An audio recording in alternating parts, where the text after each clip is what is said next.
Hi, Jason. Thank you for joining. Hey, how's it going? Good, good. Perhaps we could share with the audience a little more about your company, and then we can go into the detail of the journey behind that. Yeah, that sounds fantastic. I'd love to talk about. I'm an occupational therapist by trade, and so I love to talk about occupational therapy. But I'm also a business owner, and so of course I love to talk about kind of the business sides of things as well. So whatever you want to talk about is all fair game. I just want to say thank you so much for having me on here, and I'm looking forward to this. Yeah, absolutely. It's such an honor to have you. And I have really enjoyed our conversations within SPI. And then I was super intrigued when you talked about occupational therapy, because I do have friends in that space, but you've niched down into ADHD for children. Not just ADHD, but all occupational therapy within school-based occupational therapy. So, I graduated from OT school. You have to have a master's degree to practice as an OT. So I got that in 2012, and I jumped right into my first job working in a public school district with kids with disabilities. So ADHD, kids with autism, kids with any type of learning disability. Some kids don't have a disability at all, but they struggle with accessing their curriculum at the schools. So I would help them. I would help the teachers. Sometimes I would help even the administrators learn how to support the children within the classroom. So sometimes that would look like working on helping the students with their handwriting so that they have legible handwriting. Sometimes that's working with kids who have sensory differences and helping them. Sometimes it's helping them. Sometimes it's even helping the teacher to recognize how they can help a student with sensory differences within a classroom. So, for instance, some kids just need to be able to stand and move. And so getting them a raised desk as opposed to making them sit down for hours on end and letting them stand while they work, or giving them some sort of chair that can move with their body. So handwriting, sensory, fine motor, using scissors, using both of their hands at the same time. Like some kids really have difficulty cutting something because they just don't know how to use their left hand and their right hand at the same time. So that's kind of what I would do. And, after doing that for about 7 years, I decided, you know what, there's no community out there for school-based occupational therapy providers. And I needed help. And I wasn't going to pretend that I knew everything, but I wanted to put something out there to say, hey, let's have conversations about this online. I worked in a very rural area, and there's only like one other occupational therapist to work with. And so I said, you know what, let's use the internet. And so that's what I did. So yeah, that's kind of leads into a little bit of the business, but I don't want to ramble on too much, too No, far. So go ahead. I find it fascinating. It sounds like you had this insight that there was a need. Mm-hmm. I come from the mindfulness and meditation space, Uh-huh. and I'm often drawn to people who have a sense of empathy. Was there something behind your motivation as to why you wanted to work that particular With kids. segment? Yeah. Yeah, going into OT school, knowing I wanted to be in occupational therapy, there was definitely some desire to work with kids. Occupational therapists, they work with people from premature babies all the way up to skilled nursing facilities. So as an OT, you can work in any gamut of life. But yeah, I always had this desire to work with children. I don't know. I I feel strongly that I actually had a diagnosis of Bell's palsy when I was younger, and I didn't know it. And that would cause me to actually look very different when I was a kid. I've had a little bit of surgery on my nose to reconstruct my nose because for about 8 years of my life, I would have nosebleeds almost every single day. And so anyways, I always felt a little outcasted a little bit. And so I think part of that led me to want to work with kids. I wanted to make sure that kids that were even different had the ability to access both education and social skills and be a part of education, not just getting education on the side. And so I think that really, that did lead to me wanting to work with kids. And you mentioned that you recognize that. So having been through that, I think that gave you insight into what it might feel like. From my son's school, I've seen there are children from different spectrums of what Hmm. might be considered ADHD or other conditions. Yeah. And one of the things I've noticed is that that while teachers want to have empathy and they are empathetic, they may not even either recognize what is going on Mhm.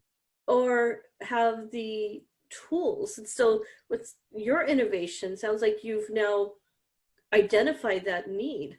And yeah. Yeah. I mean, that's what we do as occupational therapists. As occupational therapists, we are trained to look at a situation and break down the components of that situation and to help kind of rebuild back up. And so we will walk into a classroom and we'll look at the entire classroom, not just the kids' skills, but also the entire classroom. What is impairing or also what is facilitating the student success? And so we look at all of that. And I like what you're saying, teachers, they want to be supportive, but like you said, either they don't know how or they're not given the tools. I would add even that there's just so many regulations, they're trying to get through 6 textbooks in a year with a student, and they have 180 days to do that of school. And then you add on testing, right? And testing is only 150 days into the 180-day school year. And so they're trying to cram so much into so much time. And they're trying to do that for 30 kids that the 2, 3, maybe 4 kids that are in their classroom that aren't picking up things as quickly, they get lost. They get stuck behind. And sometimes those kids, they end up having to go into a special education classroom. And that's not fair, in my opinion, right? Because we're trying to we're trying to make them fit into our educational world as opposed to trying to fit into their educational world and doing what's best for them. So yeah, it's teachers love what they do and they want to do best by the kids that they serve, just like I do, but they need supports, and teachers have a lot on their plate. And so I'm there all school-based occupational therapy providers, we're there to support them a little bit. That is just only noble, but just seriously necessary. As a Oh mother, yeah. I see that. Now, describe the journey once you recognize that there's a gap in this market and started making connections. I'm sure that took a lot of, I would say, grit. Yeah, absolutely. I mean, so it started off as me and my fellow colleague who we both worked in the same school district. And so we're like, you know what? We love listening to podcasts. In fact, we listen to our mutual mentor, unofficial mentor, Pat Flynn, all the time. And I mean, everything I learned how to build a podcast, how to build a website came from listening to podcasts. And so her and we decided to build the podcast. We're no longer working together. She moved across the country and we just kind of naturally split apart per se. But yeah, I had to learn I didn't know anything about building a website, and I didn't know anything about podcasting. I didn't know anything about that. But like you said, I saw that gap. When I went on to a Google search and I typed in school-based occupational therapy, like 2 websites would come up. And one was all like handout resources, like worksheets that an OT could do in their therapy practice at the school. And the other was like our national association, the American OT Association. So there wasn't a lot out there, and there definitely wasn't a community. And so I wanted to help build that community. Like I said, at that point, especially, I was not an expert, but I wanted to still build that community for people. So I started that, and I didn't make a single dollar for about 3.5 years. I mean, this was a quote unquote hobby, right? It wasn't really a job. It was a hobby. My wife was working on her master's degree, and I was sitting right next to her at the coffee shop building a website. I mean, yeah, it was a lot of long nights, a lot of long days, weekends. But now I'm to the point now where I'm at, and it's my full-time job. And I couldn't be more excited about that. That's one of the interesting things about having that, I would say that seed of thought or desire or like intuition, maybe that this is something, it's an opportunity as well as something that's driving me. What was your why behind it? Aside from what you've shared, but was there a particular thing that drove you? I mean, what we talked about already, my background as a child, feeling a little different, that led me into OT. And then OT led me to see that there was this, like I said, it was out of necessity, right? I didn't build a community because I wanted to have everyone come to me. I built a community because I needed community as well. And then going forward, I think it also came out of the idea, my dad was a small business owner. And when I was young, he could be there to be, the coach for Little League. He could be the basketball coach. He would take me out of school on a random Tuesday and we go to a baseball game. He was always able to be there for those types of things. And, we definitely were not wealthy by any means, but just the ability for him to be there for some of those important things, that resonated with me. And so I knew that in the future in my life, I did want to be able to kind of be that role for my children. And I now have a 2-month-old. He's about to be 3 months, actually getting here soon. And he's in the next room over with grandma right now. Grandma's over so that I can, do this interview and get some other work done. But I'm so happy that if I heard crying right now, I could walk out my door. We could press pause on this podcast and I could be there for him. And that means the world to me, being able to be there on a whim for my family. Yeah, and that's also very much my why. I having been in corporate and having early parts of my son's life, I was putting on my nice clothes and driving an hour to get to the office. Yep. And my mom would send me pictures of him crawling. I'm like, I'm missing out. Oh my God, as a mother. Or like one time he had something going on with an infection in his eye. No, all day, all I could think about is I should be holding him. Right. Yeah. And being the stay-at-home dad, my wife is an educator and she's got another few days of work. And I'm having to be very selective as to what I send her and what I don't send her. I don't want to send her too much, right? I don't want her to feel bad about not being here for our child, but I also want her to, get see the giggles and see the smiles and having a good time. So that's funny that you say that. The other thing that resonated with me with what you just said was that hour-long drive that you had in corporate. And same with me. When I first started the OT Schoolhouse, I was working about an hour and a half away. And so 90 minutes both ways. That was time that I used to learn how to podcast. I listened to every single episode, basically, Pat Flynn's Smart Passive Income podcast, and I listened to other podcasts. And heck, I think I even took some courses while driving. Don't tell the cops that. But that was my time to learn. It was also kind of a little decompression time before I got home, which was also kind of nice. But really, I learned how to turn my practice as an occupational therapist into a business during all those commutes. And it's, just making the best use of your time. And I think all entrepreneurs, right, we figure out we have to do that. Otherwise, we'll lose ourselves. Yeah, and that's so true. As a individual that I've been building my business now for close to 3 years, but every minute, every second counts. Yeah. Just, because we were talking about that earlier, that you are the person who, there's no like order that you can put in saying, I like my best raise and I'd like a whiteboard on my office. Right. Right. With yourself, right? And so, but every moment counts. You're in constant learning mode, which resonates really well with me because I feel like I'm a lifelong learner. So listening to podcasts such as Pat Flynn, we're going to mention you 100 times. He's been a savior in teaching me how to build my own business. Yeah. I just a little bit of a tangent. I noticed, okay, and people who are listening to this won't see it. I noticed your t-shirt. Yep. And it says motivate, and with the OT is so that's awesome. Tell us about the t-shirt.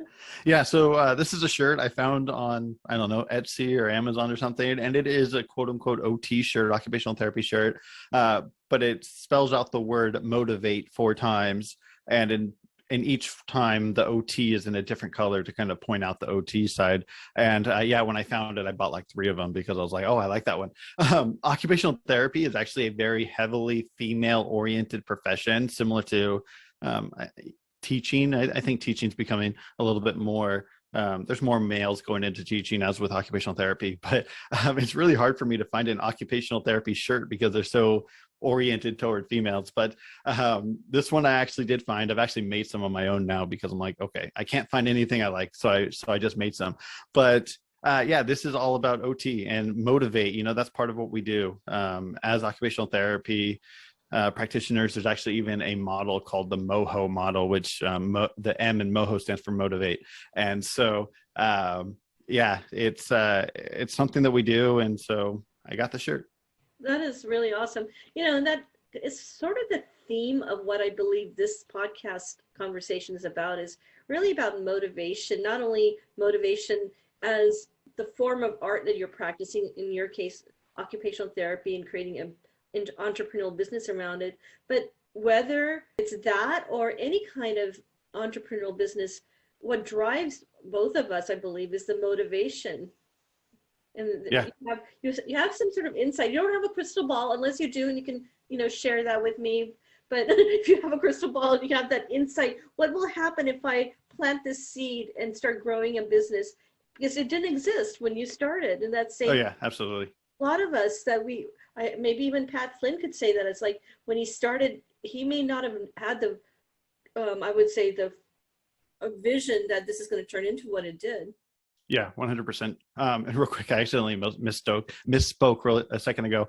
The MOHO is actually the model of human occupation. I said it had motivate in it. It doesn't. But anyways, there's motivation behind it within the model. But yeah, what you're talking about, the power of showing up, gritting, getting through, finding yourself to be motivated. That's huge. Two things come to my mind when I talk about that. And the first is my wife. I've kind of, as an entrepreneur, I kind of, you don't push it on people, but you kind of mention, hey, babe, like start a website or something. And she's like, you know what? I don't have that motivation to wake up every morning not knowing what my expectation is. And as an entrepreneur, that's really what it is, right? You have to make plans you make a year-long plan, and then you break that up into quarterly plans, then you break that up into monthly plans, weekly plans, and daily plans. And that is hard for people. You have to have motivation. You have to have trust to know that what you're doing today will have an impact on your life a year, 2 years, 3 years down the road. And that's tricky. And I remember when I started the podcast, shout out to Pat Flynn again. I think I heard it from him, just commit yourself to 1 year. Commit yourself to showing up on that podcast on a regular basis for 1 year, whether it's every day, every week, every 2 weeks, once a month even, show up for an entire year. And that's exactly what I did. That was how I really got started. I told myself, you know what, I bought this microphone. I'm going to use it for 1 year and see what happens from there. Lo and behold, 1 year went by. I don't know what our numbers were, but we had numbers. And so we continued on. We continued down the road. And I'm so happy that I did, right? And that grit, that motivation to continue, it kind of all came from a promise to myself. I will do this for 1 year. Yeah. I just hit my 50th podcast. Oh, congrats. Yeah, just recently. Well, and now you're going to be 50 something, or actually, no, you might be the 70th one. That is that when it happened. See, I again, when you were saying everything needs planning. Uh-huh. Yes. So sometimes you don't know, though. You're trusting yourself that by showing up for yourself every day and having that innate skill, which I did have, not everyone has that, where I can plan up the wazoo, right? Yeah. But yeah. I mentioned that because I have a spreadsheet and I write down everything, like, okay, this is the podcast title, this is the guest. And when I saw 50, I'm like, what? Oh, yeah. And that number itself that may not mean much, but it's to me, it means grit. It means I've been showing up and I'm learning as I go. Things are constantly evolving. Yep. And so there's multiple things that happen. You're probably refining your skills as an occupational therapist, but you're also refining your skills as an entrepreneur, which are lifelong skills. Oh yeah, 100%. 100%. You're right. And we did actually recently had a milestone podcast, and I had someone come on to interview me, and we talked a lot about that, right? We talked about how by trade, her and I were both occupational therapists, and her and I are now both business owners, and neither of us actually work with clients at this point, or at least not in the traditional occupational therapy sense. However, we are supporting occupational therapists over the entire globe to help the kids that they serve. And yeah, it's just amazing to think about what we can do. In fact, during the podcast, we spent probably like 10 minutes talking about how we can do hard things. And that is true for any entrepreneur. Like, you can do hard things. You just have to learn, right? And today, knowledge is available, right? You have YouTube, you have podcasts, you have books. You can learn anything you need to learn online if you have that grit, if you have that desire, if you have the I mean, I don't want to say it's just willingness. You also have to have the time, the energy, the support behind you to do it. But if you want to do something, there's ways to figure out how to do it today more than ever. Yeah, absolutely. So you were talking about having a support system, which really does help when you're an entrepreneur. And that's been one of the most challenging aspects of what I call a venture. When I started, I didn't realize I was becoming an entrepreneur. It was more like, I have these interests. Let's see where I can take them. Yeah. And I have skills, because I came from technology. So the stuff that you need to do to make a business, I thought, well, maybe I'll figure it out as I go. And what I learned is you need the support of some type. You need to have a lot of faith in yourself. Oh, yeah. A lot of what you and I discussed, motivation. The support is necessary, because I left corporate 3 years ago, and it's been a while. And then every day you're doing something. You're every day, and there's no one that gives you a reward. The other day I was like, oh man, I just finished that. Who do I give a high five to? High five yourself. Like, nobody's gonna say Shilpa's the Employee of the Year award this year. You can. I'll make you the Employee of the Year award for the Shilpa business. I'm going to promote myself to vice president. So yeah, I mean, it requires a drive, and it does require a lot of faith. Oh yeah, absolutely. And I mean, I was full time at my normal business while making money on my website. And to trust yourself, right, to leave that job, you have to have support.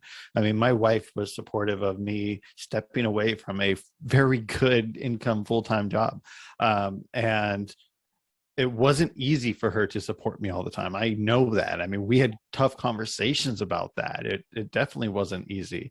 And I didn't really have, like, none of my friends are entrepreneurs, or at least, my physical friends per se, in my relative area that I hang out with.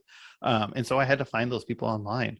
And, SPI Pro, that was part of why I joined SPI Pro, was because of that mastermind community and being able to talk to people who are going through the same difficulties as I am as an entrepreneur. They always say, you need to have people around you that emulate where you want to be.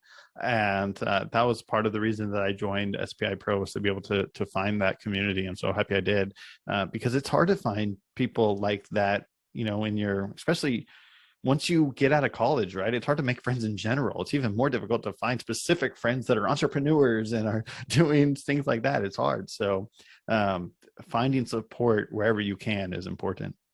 I agree.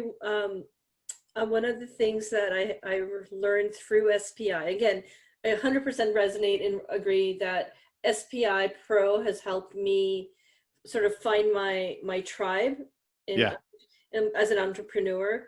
One of the guests I had, she mentioned that early in her life, as someone who worked in technology, she learned that she understood herself. She understood that going to a 9-to-5 corporate job wasn't going to work with her personality. Yeah. Someone else I had interviewed, she's a lifestyle coach, and she had said something about learn to know yourself early on in life. And I'm like, okay, well, these are things I didn't know early on in life. I wish somebody had shared this, because it wasn't until I got into the weeds of becoming an entrepreneur that I realized I actually love it.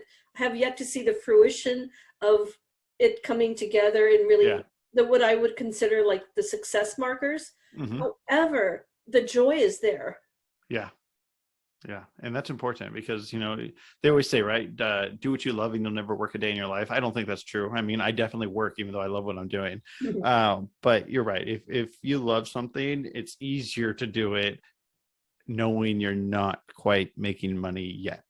Yeah. And that you're not supporting yourself and your family financially yet. But that doesn't mean that you're not, that doesn't mean that your business isn't supporting you in other ways and isn't supporting your family in other ways, right? Because even though maybe you're not making money today, the people around you are seeing what you're doing and you're having a potentially positive influence on them, right? Because they're seeing you start a business and thinking, hey, maybe one day I can start a business.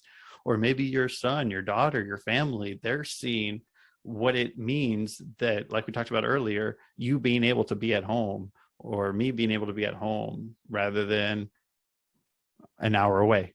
And Yeah. so there's other side effects, positive and potentially negative side effects to running a business despite or outside of the money, I should say. Yeah.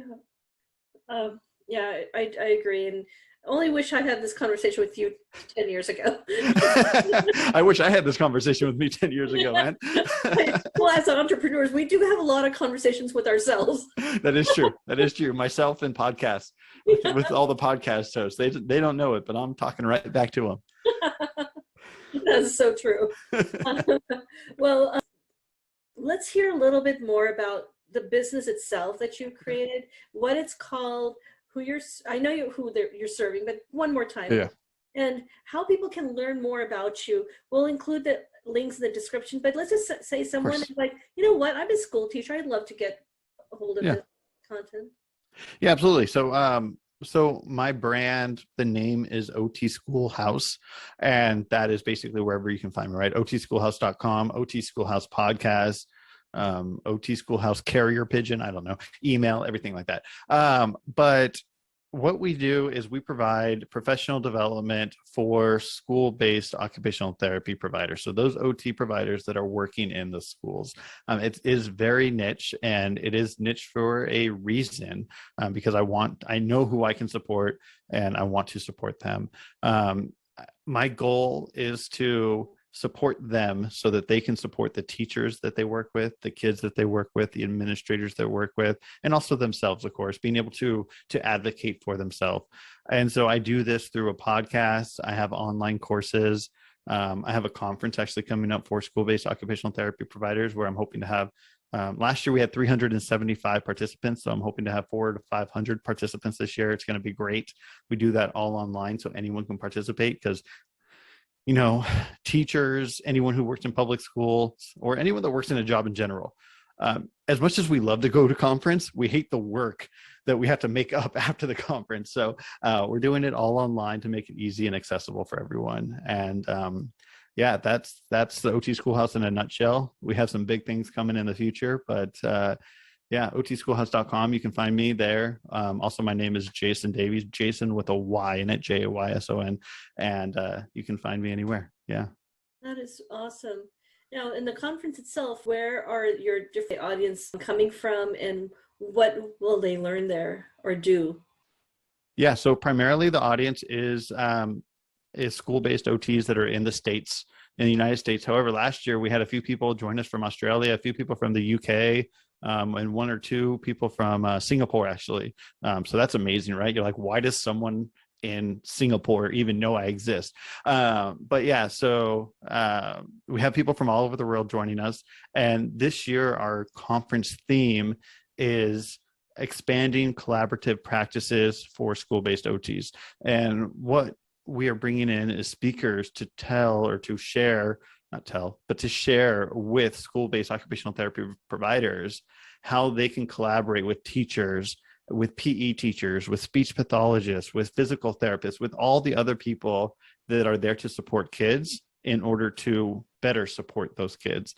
Oftentimes, in any profession, right, we can get pigeonholed into our own profession, and we don't go out and ask other people. I just hit my microphone, sorry. We don't go out and ask other people for help, but also we don't share what we know with them. And so this conference is all about, understanding the power that we have, but also understanding the power that we could have if we collaborate with other people, because we don't know everything. The speech therapist, the teacher, the administrator, they don't know everything either. But if we collaborate, there's so much that we can do for a student that we can't do alone. Absolutely. The things I've noticed is that whether it's a summit for, say, I was at the somatic summit, I think I was telling you about the other day, or another summit that I'll be attending virtually. When you're in it, when you're listening to the different speakers, what's interesting is that you somehow, at least for myself, we never see them and you just read about them. You put them on this pedestal, and rightly, they are knowledgeable, but inaccessible. They feel inaccessible.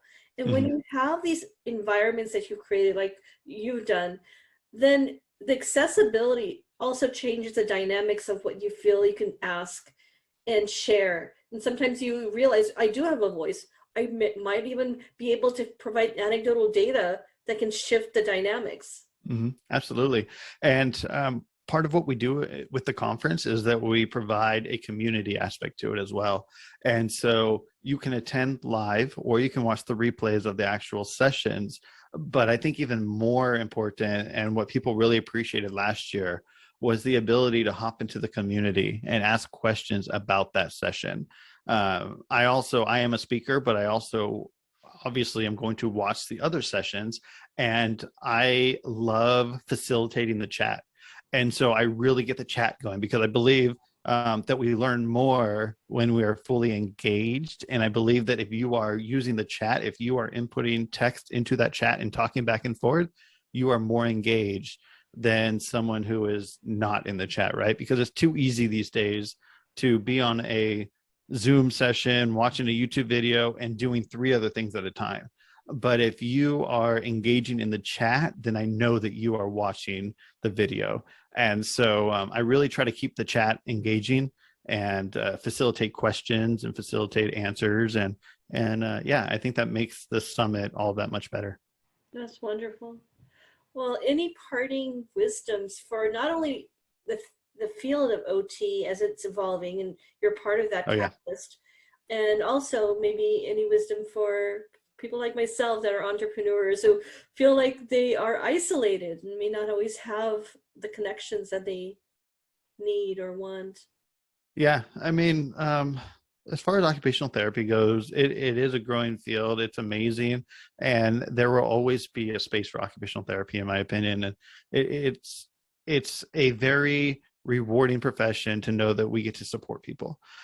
So I'll leave it at that for occupational therapy. And for entrepreneurship in general, we talked about some key points already today. The grit, having that motivation, finding your community. And that's hard, because I still don't, I have a community, but I almost feel like I need more. You can never have enough community. But I think the biggest thing, and I've already said it, is just to commit to yourself. Commit 1 year to yourself, or maybe it's 3 months even. Start with something. Start with that goal. Write it down. Put it on a Post-it note. Put it up on your wall so you see it every day.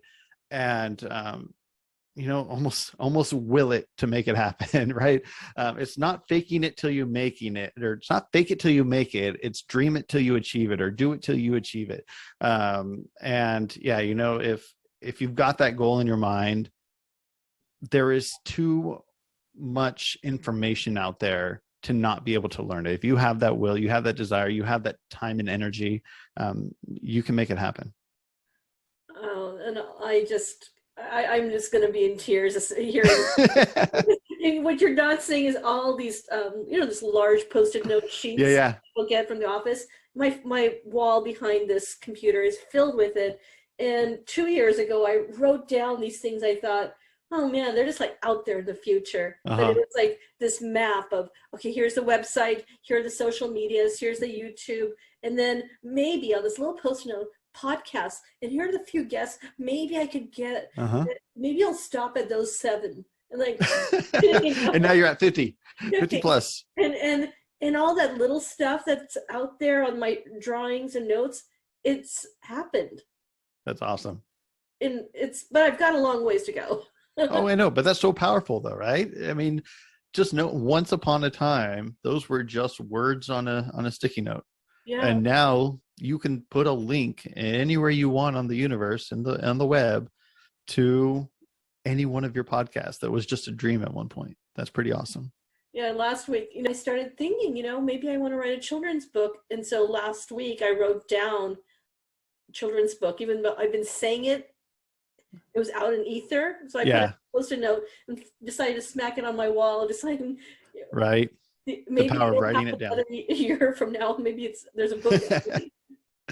Yeah, absolutely. And if you want to even go further, make it a Facebook post or a Twitter post, because then people know that it's your dream, right? It's one thing for you to know your dream. It's another thing to put it out there for 10, 1,000, 100, whatever, however many people are out there are listening to you, to know that you have a dream to do something. I mean, look at, I don't like to use him as an example all the time, but I mean, just look at Elon Musk, all the stuff he puts out on Twitter. And then you look back on what he said, 20 years ago or whatever. And it's like, gosh, he's doing what he said he wanted to do. It's crazy. Yeah. Putting it out there for the world. Yeah. Manifesting. Yep. Absolutely. Absolutely. Well, the element of all of the conversation points you made today sounds like it all ties back to mindset and really just a positive mindset. Oh yeah.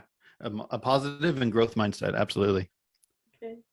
Well, thank you so much, Jayson. I'm so honored and inspired. Thank you. No, thank you for having me. It's been a pleasure. And I hope that whoever is out there listening, that one person right now that's listening, talking to you, I hope that you appreciate this. I hope you appreciate Shilpa, and I hope you appreciate myself as well. We want to be there for you, whether you're an occupational therapist, a speech therapist, an entrepreneur, someone working in an office right now, listening to a podcast because you want to go home and start your business. I hope you do it. It's something that can change your life. And yeah, that's all I have to say. Thank you. It can change your life. Thank you. And it can inspire you. It'll be the All reason right. you Well, want to get out of bed every day. absolutely. Well, thank you so much for having me on, and I'll let you, Yeah. yeah, Have a take good care.